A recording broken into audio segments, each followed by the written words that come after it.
Well, hello everyone. Mr. Sunshine, Rolls-Royce technician Eddie, coming back to you live right here. And we got a little special treat for my Rolls-Royce friends from around the country and around the world. And what we have is a little brake pump here. This is a brake pump. There's two of them that sits on top of a Rolls-Royce engine, one for the hydraulic system for the suspension, the other one for the brakes. So we went ahead and we're going to rebuild these, but we went ahead and we stripped it all down. We got all the parts laying here. We're going to be replacing all the necessary O-rings and this stuff in here to get this ready to go. But I want to show my friends, if you're looking at this brake pump, all right, we gutted it out, the doocy clips on, or the retaining rings on both sides. We pulled the pins out, the piston, the bypass valve, stuff like that. And what there is, and a lot of people don't understand this, they get these rebuilt, but whoever rebuilt it did not replace the O-ring, the major O-ring, the main O-ring in here that separates the pressure.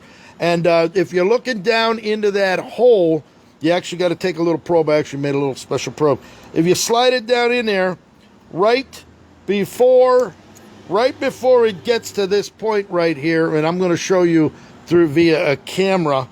You can't see it from here. It's very difficult to see. Way down in there, 3/4 of the way down, there's a little groove where a O-ring is supposed to go, and that separates this side from this side. So what we're going to do is we're going to put our little camera on. There's our camera. I'm going to send it down to here. All right, so you're able to see it a little better, so you can see what I'm talking about.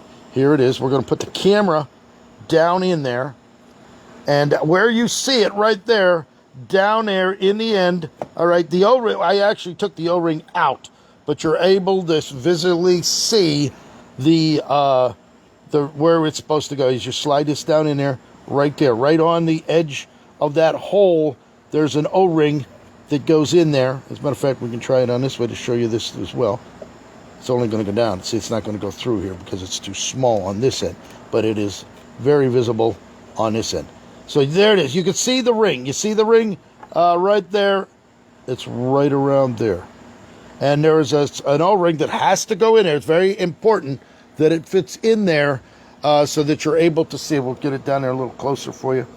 There's the blackened ring. And what you do when you're rebuilding it, you actually take a probe, you reach it down in there, and you pull the old O-ring out. This one was out. It now has the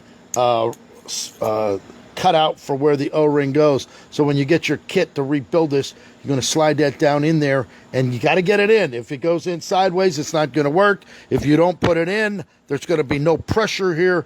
Nothing's going to charge, and you're going to have a big, serious problem.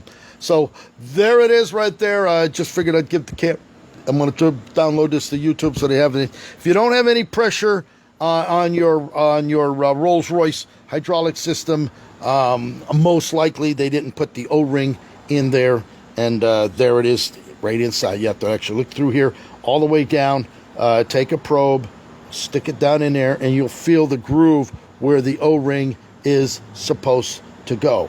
So there it is right there all the way around.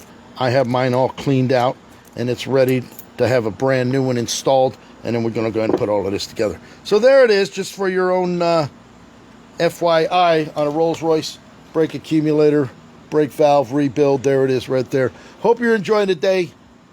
Mr. Sunshine, 561-693-8636, live in sunny South Florida.